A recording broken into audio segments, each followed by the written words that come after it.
Hey everyone, and welcome back to the I Am Not Alone podcast, where we dive deep into the personal, professional, cultural, and systemic changes that will redefine the way we care for one another.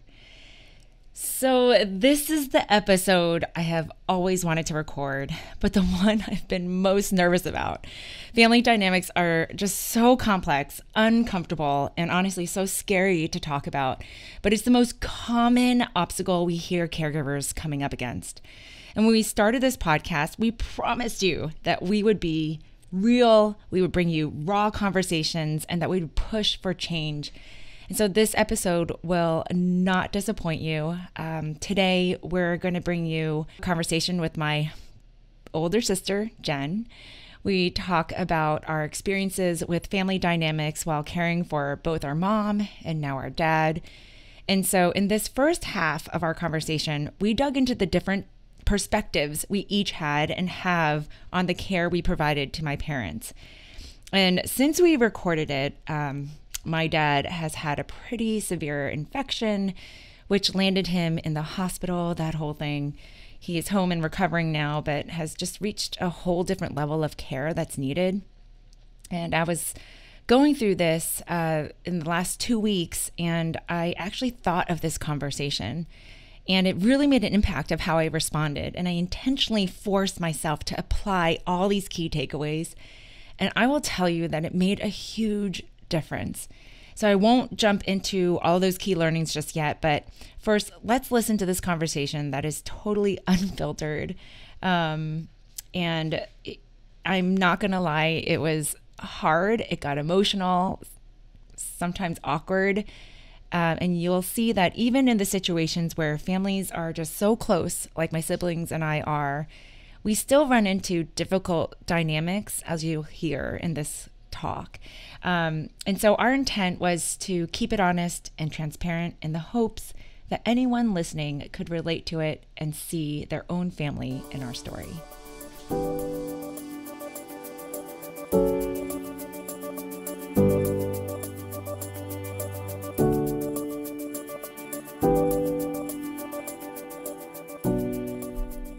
All right. I have to admit that I'm a little nervous about this episode.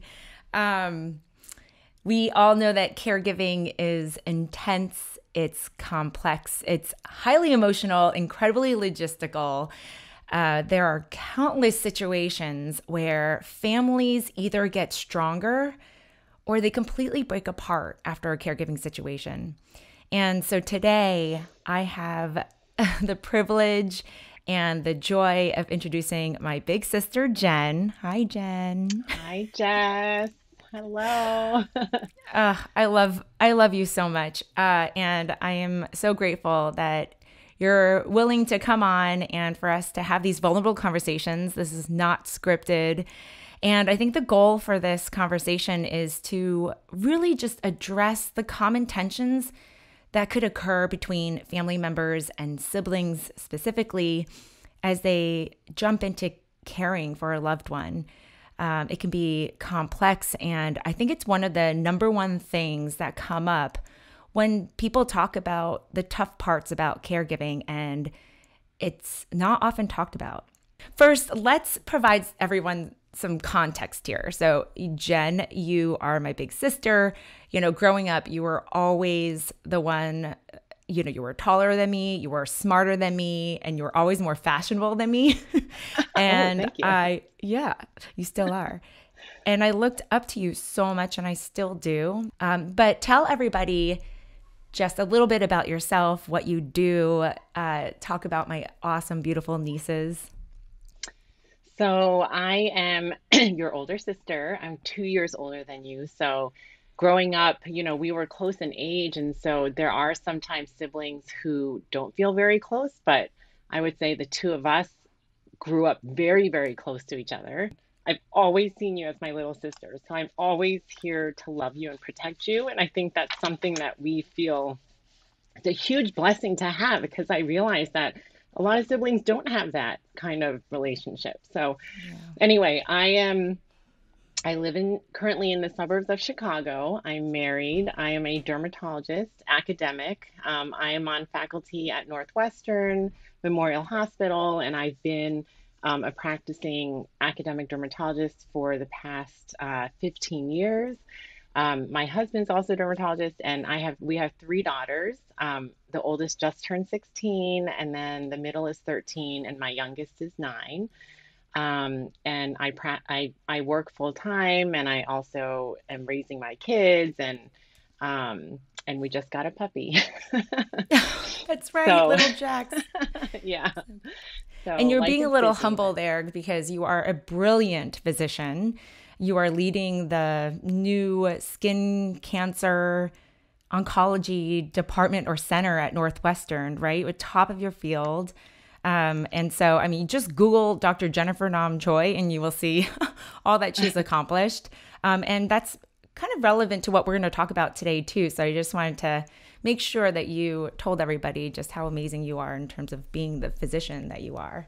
Um, yeah, actually, my two specialties are relevant to caregiving because I run the division of oncodermatology, and what that refers to is skin care for cancer patients.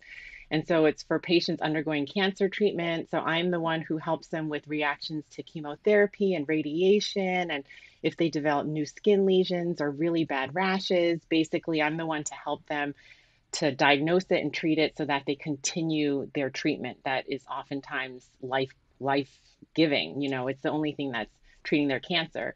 And my second specialty is melanoma, which is the most serious type of skin cancer. And so I help to take care, detect, diagnose, and treat skin cancer. Amazing. Amazing. We also have to say that we have a big brother. So his name is Rich, and Mhm. he's 4 years older than you, 6 years older than me. Amazing man, brother. So we do have three of us. Right now, we'll focus on the two of us, and hopefully, we can get my brother on either part of this episode or another one just to get his perspective as well, because it really was a dynamic that impacted all three of us in very different ways. Mhm. Um, and so, I mean, just to build off of what you said, it is an important point that even no matter where you start, there's a family dynamic. How whether you're intentional about it or not, there's a certain dynamic that already exists that roots itself in from childhood, right? And then you all get thrust into this caregiving situation. And I say thrust, and we always use that word. Some people hate that word because it's an unpleasant word. You're thrust into it, but that really is what it is. And so these family dynamics get amplified, they intensify, and things get really complicated.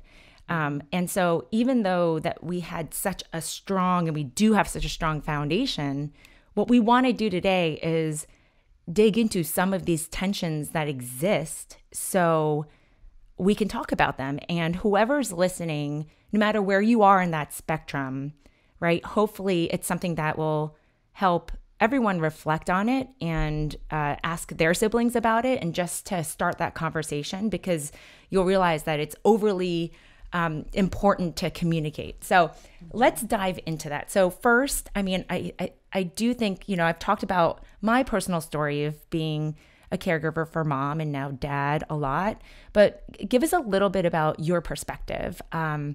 Especially let's start with mom. So mom had pancreatic cancer. And so why don't you tell the story in the way that you typically do? I would love to hear that.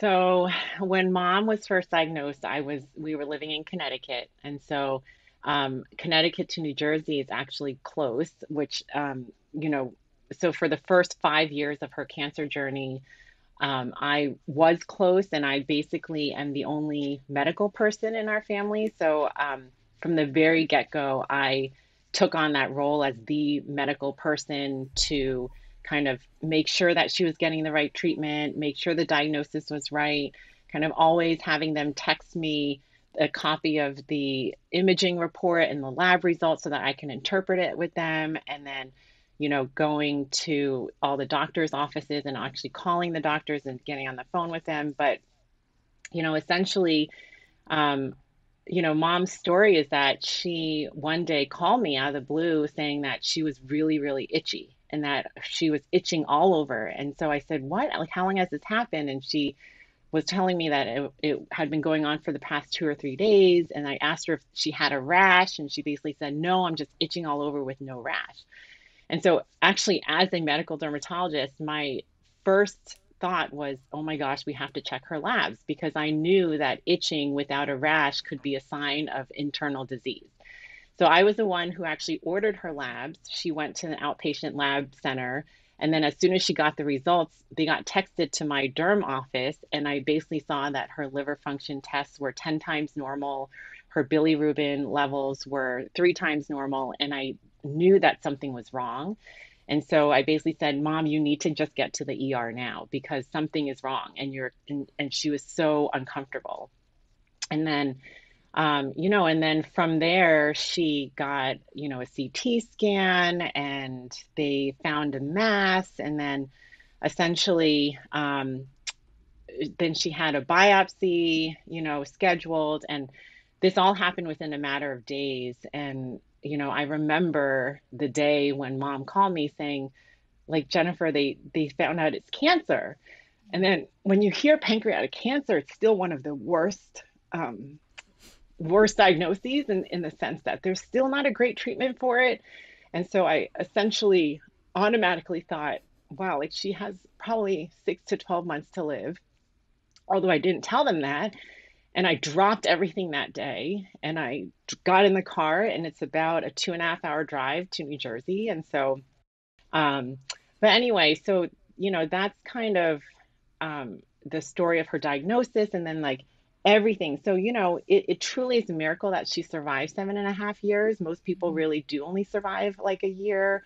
Um, and so it was a long journey. And so, through that time of 5 years of being close, and then 2.5 years of being further, um, the entire time I took on that role of being the medical liaison. And in a way, it helped me cope even with her diagnosis, because it gave me, I felt like I had this, like, distinct purpose of not just being her daughter, but, of course, like, that is super important, but being able to provide that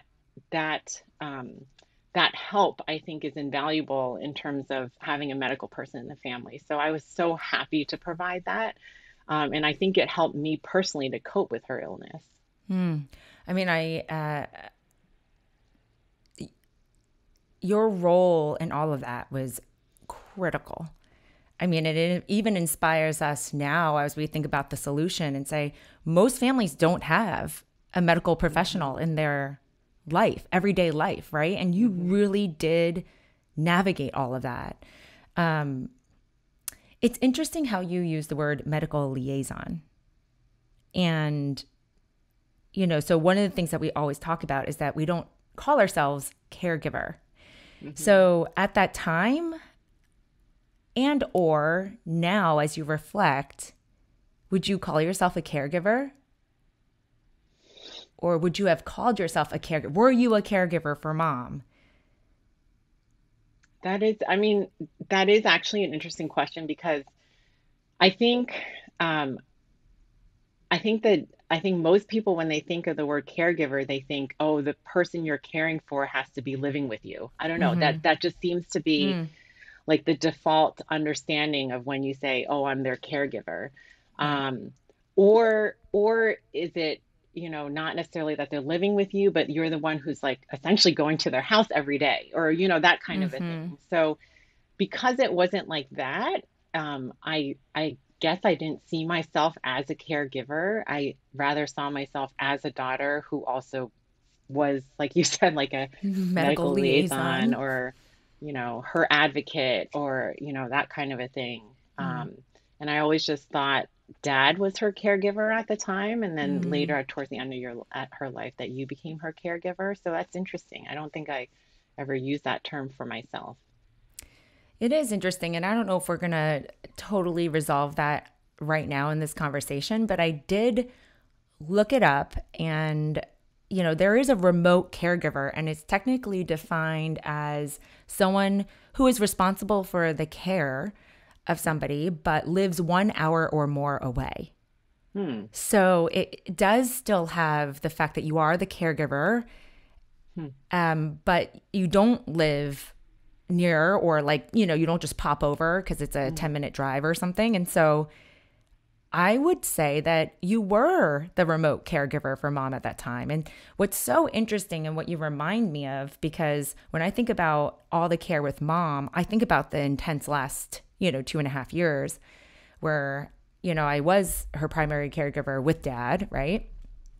But the first 5 years when you were the remote caregiver, I absolutely was not the caregiver. I wouldn't even call myself a remote caregiver because I wasn't navigating or directing or feeling the ultimate responsibility of her care. Of course, I loved her, and we're going to talk about that, right? It doesn't mean that you don't love the person, but I was not navigating. Nothing fell on me to monitor or navigate it through. You were playing that critical role, and we all were depending on you in those moments. Yeah. Yeah. No, I think when you say it that way, I think you're totally right that I was.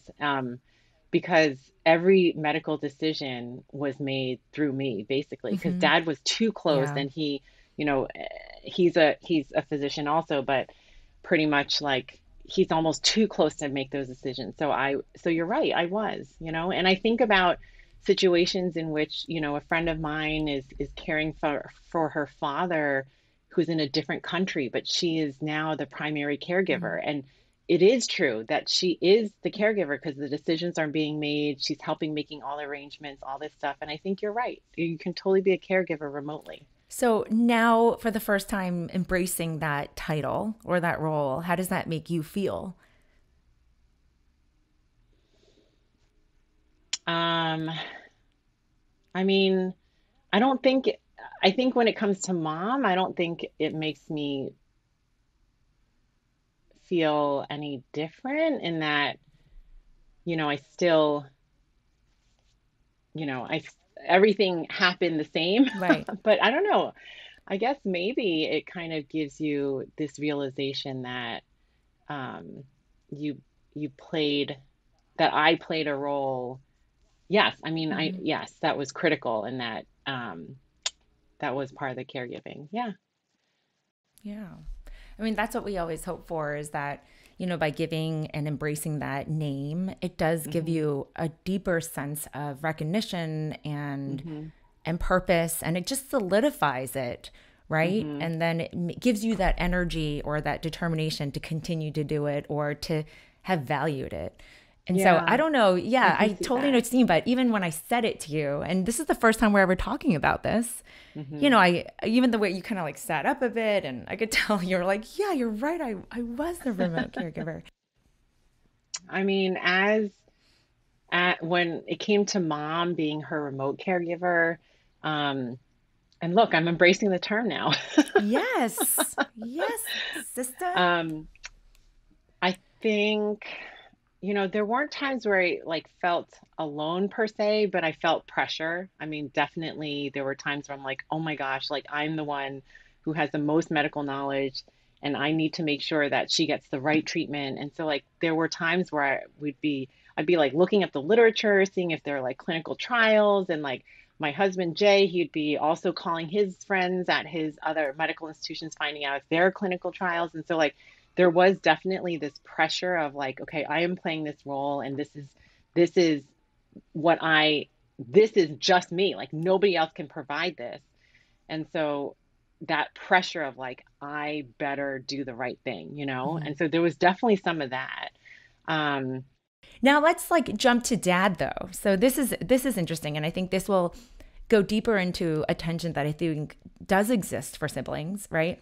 So with dad, it's very different, and I think most people who may be listening may know. But dad is 82. He's living with me full time in Boston, and he's not disabled. He's functional, but he needs a lot of daily care. Like he cannot cook for himself, and drive everywhere. All his medical appointments, essentially everything that he needs to do on a daily basis, is what I'm doing to care for him. And he's aging, so he's slower, he's weaker. It's really sad to see the decline. And so in this dynamic, which is different than moms, because it's not where there's like this rallying case of we need to do something medically to save him, right? It's a slower decline. So, in this sense, what do you consider yourself? Like, what role do you see yourself in now with dad? So I think with dad, I honestly feel more helpless because there isn't that clear cut, oh, we just need to get through treatment. Right. Um, and there isn't this clear cut, like, what medical decision do we have to make, or what, or even non-medical, it's kind of, I definitely feel more helpless. And especially being remote and not being there. I think it's so hard because if I were local and even if he were living with you, I could be like, Jess, take the day off. I'm coming over, Mm-hmm. or have him come over to my house for a week or, whatever. Like if I were local, it would feel and be different. And I feel like there was more for me to do. And so during the times when it gets really hard on you, for many different reasons, I feel so helpless. And I think, we went through this recently in which texted me and Rich and we talked and stuff. And honestly, I felt like, what can I do? Like I didn't even know what to do. Yeah. It is hard. And I think, like, with mom, I'm like, oh my gosh, you were absolutely the remote caregiver. And then even like, I would say it was truly caregiving remotely, not living in the same house, but even throughout, even the 2.5 years, helping navigate and stuff. And then with dad, and I bring this up because there's so many situations out there and we work with thousands and thousands of caregivers, right?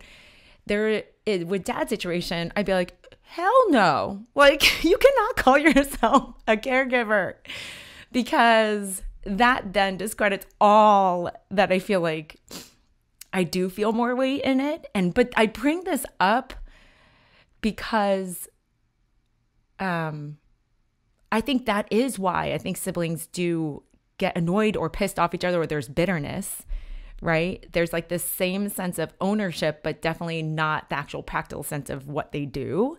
And then if everyone shares kind of that name in the same way, like, I think there's lack of understanding or recognition, or, whoa, I'm not, you are. So how do I help you as you do this? As opposed to like, well, so am I. We're all doing it, right? We all, so yeah, again, I don't know like how we resolve that, but I think there is such an importance in embracing the name.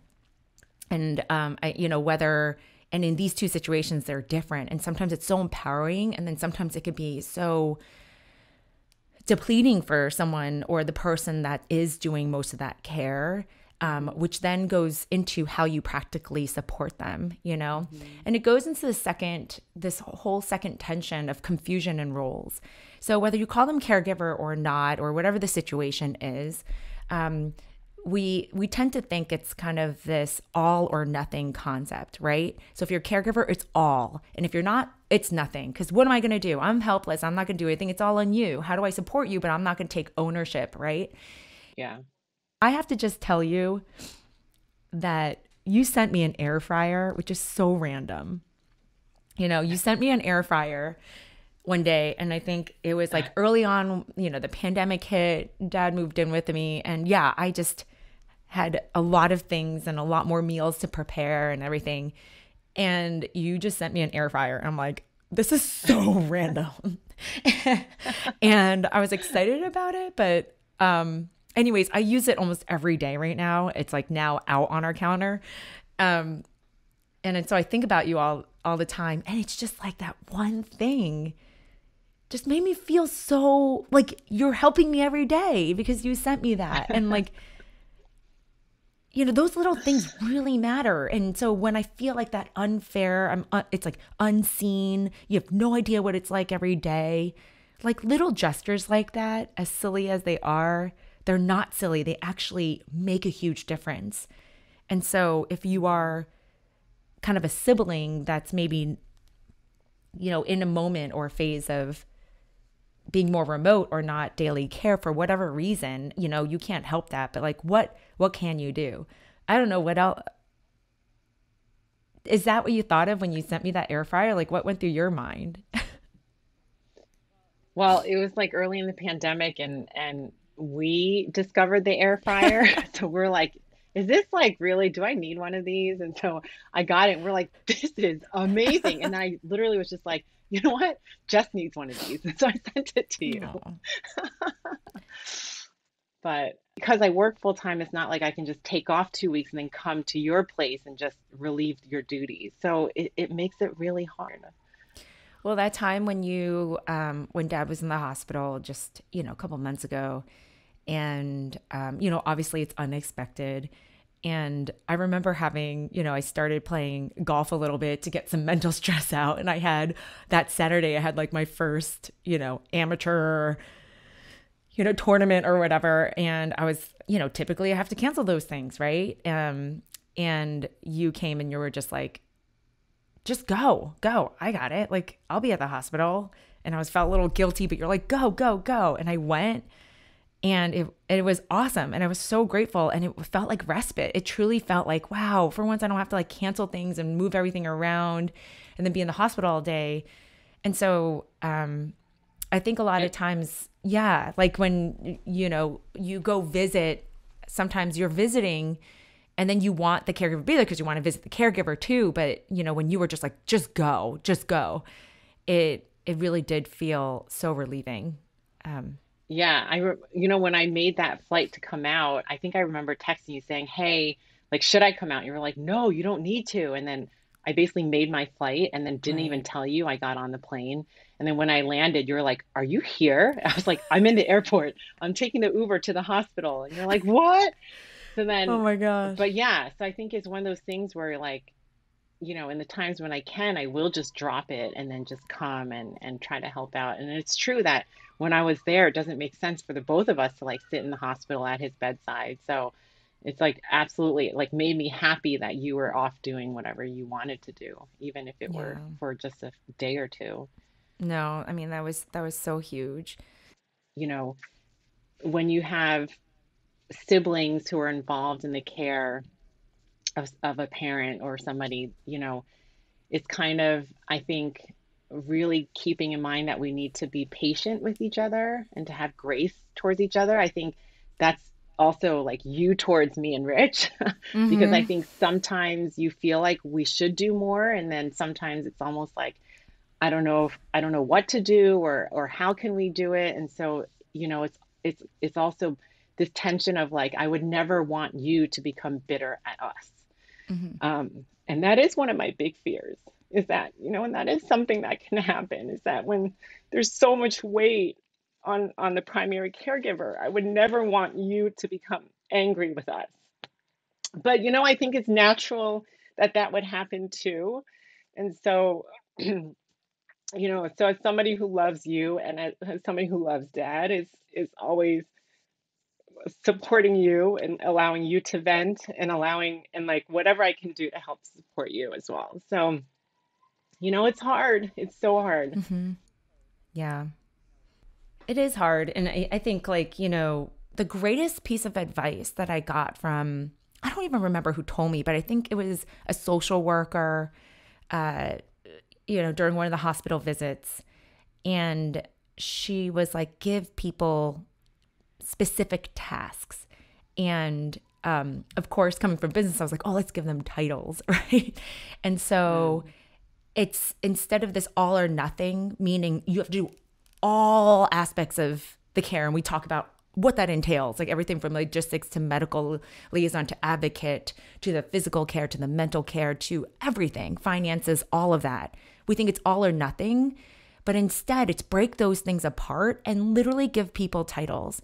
And I remember that lifted so much as um as I was caring for mom and dad, if giving you guys titles with, well, I don't know if I've ever told you that, but in my mind, I gave you guys titles. Did we ever talk about it? mm, So I was like, oh, you're chief medical officer. Like, Anything Yeah. that comes along Yeah. with decisions, I know I don't have to do it alone, or I'll take a picture, I'll text you, you figure it out. Or a lot of Yeah. times, even with dad, you will make the appointment or say, hey, did you do this? Let me call, or something like that, right? So it's almost like anything medically, it was like I knew that I can hand that off and you would take ownership over it and I would support you in what you're leading.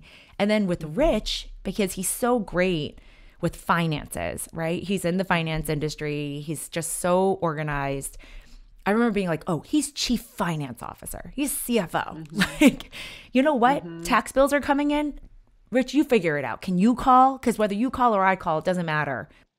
You know, it's kind of, when it's all mixed, it becomes all or nothing. And then if you split it out and you give each other roles, and I don't know. So how does that resonate with you? Or, you know, were you confused in your role? Did that make you feel more empowered that you could be the CMO? I definitely know it made Rich feel more like he was contributing, right? And and it was very important that he did.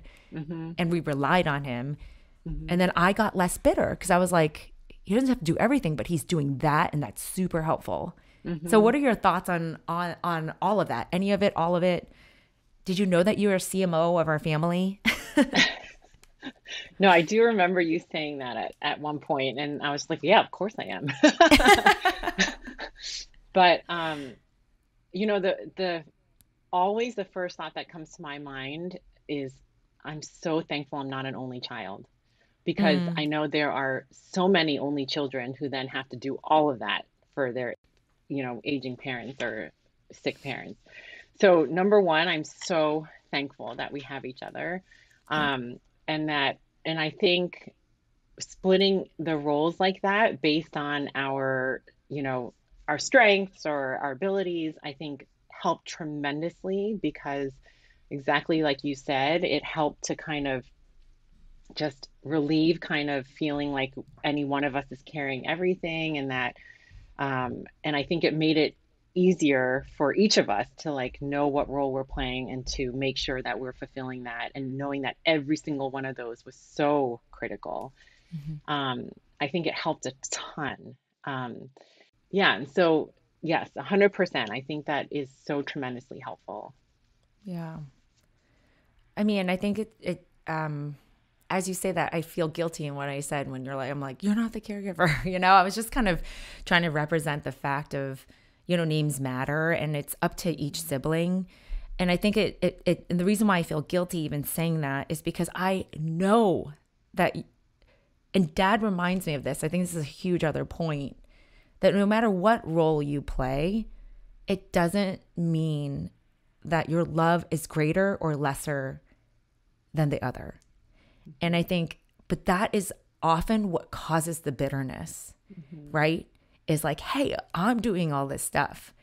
And I remember, yeah, there are moments where I feel bitter, and it's not necessarily like directly at you guys. I mean, sometimes it is, to be honest, but it's not really personally. It's because it's not like I blame you. You can't help it, but it's just the situation sucks, right? And it's hard, and it does fall on me. And so I'm like, and my family, right? Like we had to sacrifice like not going on vacation, or, you know, just not being as flexible or whatever it is. And so it does suck. And I would complain sometimes. And then dad, being this brilliant psychiatrist and always, you know, high UQ type of person he is, I remember several times he would look at me straight in the eye and say, Jessica, wait a second, I love you and I'm so appreciative of everything you do, but don't you mistake the fact that just because I'm living with you means that your love is greater than Jen or Rich's. Like, don't for a second think that. And I remember my first response being like, are you kidding me? Like, what? It's clearly different. And he was like, no. And I was like, you know what? That's so right. Like, but I think that is what causes a lot of siblings to break apart, because we equate what we do and the responsibility we feel like, and say that is the level of love I have. So you love mom or dad or whoever we're taking care of less. And I think that is such a dangerous thing to feel, because you will never forget that. And that creates such a hole in your heart, right?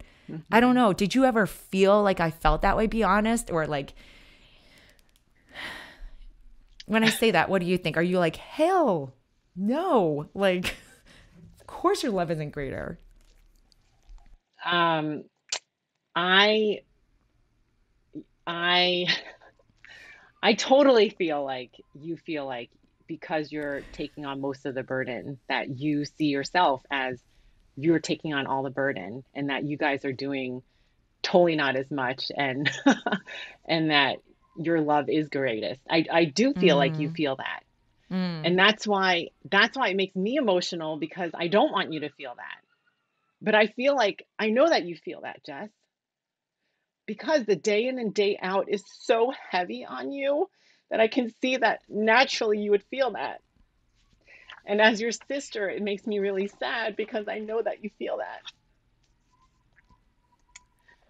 And Jess, you don't, it's not something that you have to apologize for, because I think that it's natural for you in that position to feel that.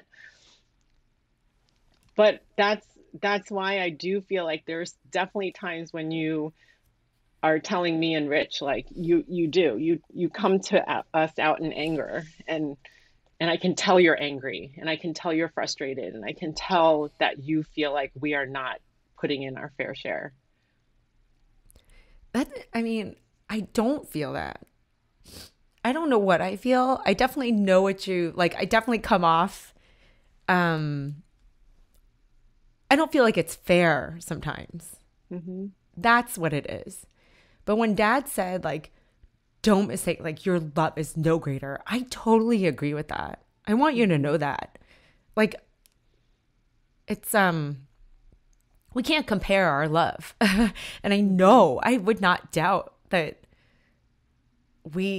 you love dad and you love mom, and that we care equally. I do. Like, it was, and that's why it struck me, because it was such a reminder. But what you feel and what you're saying, there is something I feel. I think it's unfairness. It feels unfair. It feels like an Hmm. unfair distribution of the burden, which Hmm. that I agree with, right? But then when you think about it not being unfair, it's like, what are you going to do about it? So in my head and intellectually, I know, like, like often I hear, like, I was just talking to one of our caregivers the other day, and they're so bitter at their siblings because of vacations. So something as simple as vacations, right? Hmm.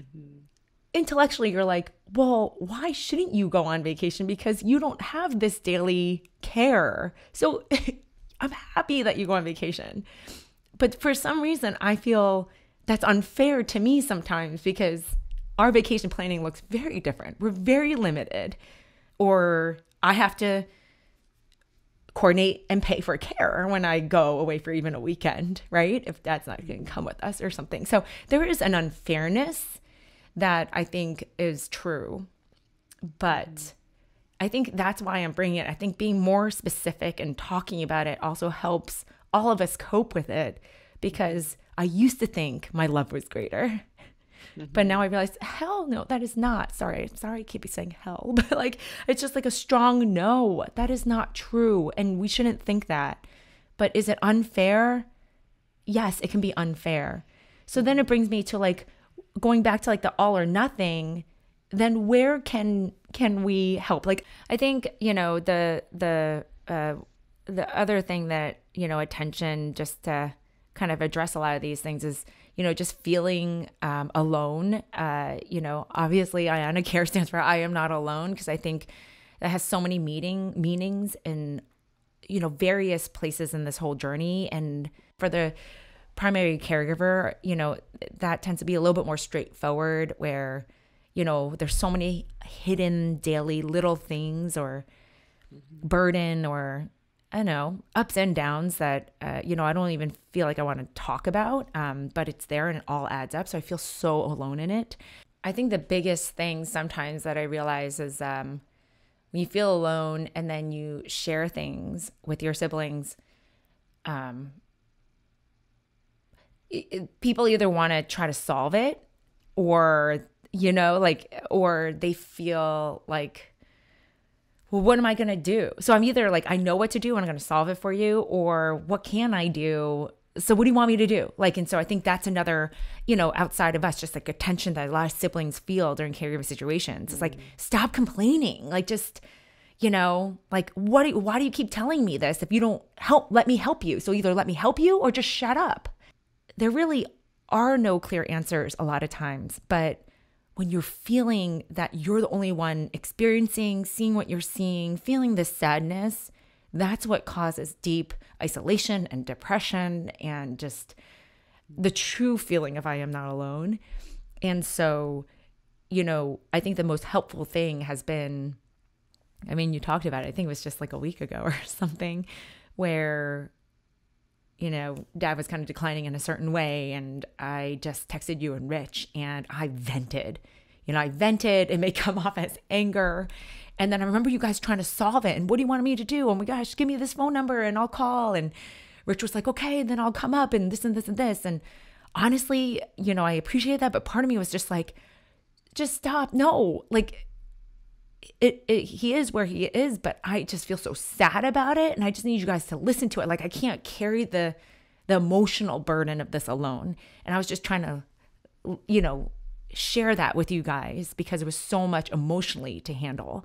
And so I feel like, something that as siblings work out, it's not that when caregivers share or when you share with each other, it's either do something or shut up. It's actually a lot of it is just listening, absorbing, feeling it, saying that's so sad, crying with them, sitting with them. It's the whole aspect of don't solve my problem, just sit with me, that Jen, you do so well. So, Yeah. I think relationships are always at the core of life.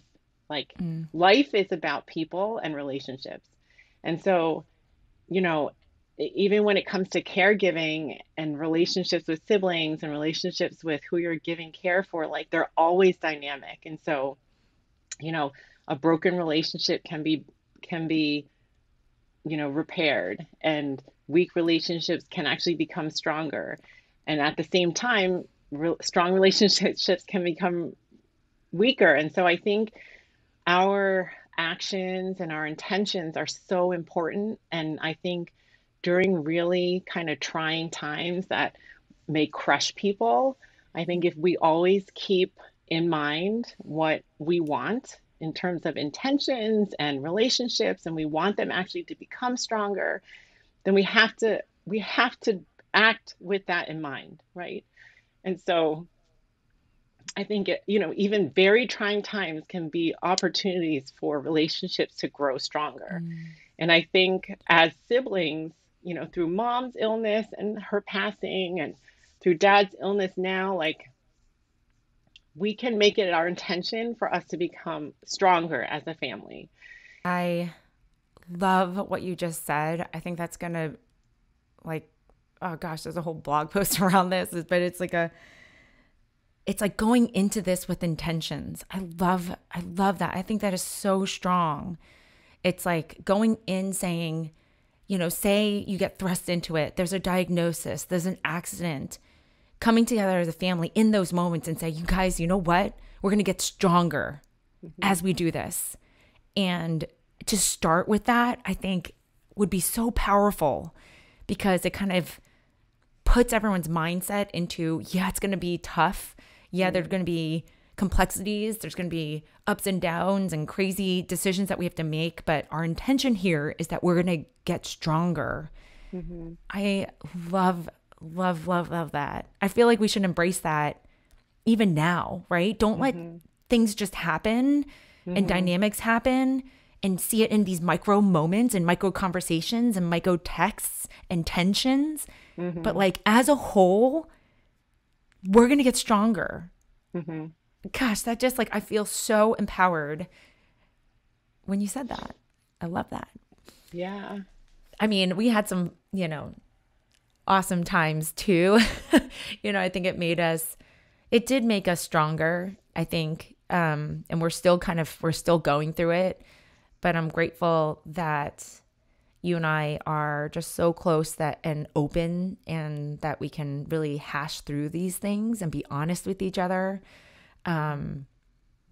And I think that that's the other thing is we think that there are family dynamics that just exist and it is what it is. And like, what are you going to do about it? My brother was always like that. My sister was always like that, and we get stuck in our childhood ways. But we can be thoughtful and strategic. And so I thank you, Jen, for, just always showing up and, being there and here. We were talking about some good times, how we, when you come over and we take care of mom, and then, I don't know, we Just would just hang. binge and watch Netflix movies all the time at night after everyone went to bed. Netflix movies. I thought you were going to say binge on martinis. That too. Lychee martinis. Oh, those are the best. Lychee martinis. So many lychee martinis, for sure. I think we have some pictures of that. We looked exhausted and our hairs were in buns, but we had our lychee martinis. Shanna, I love you. I respect you. I thank you. This conversation even has given me so much insight into where your heart was and is and wants to be. And, mom is not here anymore. And the way that you support me and cheer for me and catch me at all moments, you really have filled that gaping hole that I feel like I've been missing in mom. And mom would be so proud of you and so grateful that you're caring for me and for all of us in that way. Jess, So I want to say I love you with all my heart, and you know that since day one of your life. And also, I want to just formally, on this public podcast, thank you, Jess, for everything you did for mom and everything that you're doing for dad. Because on behalf of our family, you were providing what we're not. And so I just want to thank you, Jess, and you have to know that you are being recognized and acknowledged. Okay. I love you so much.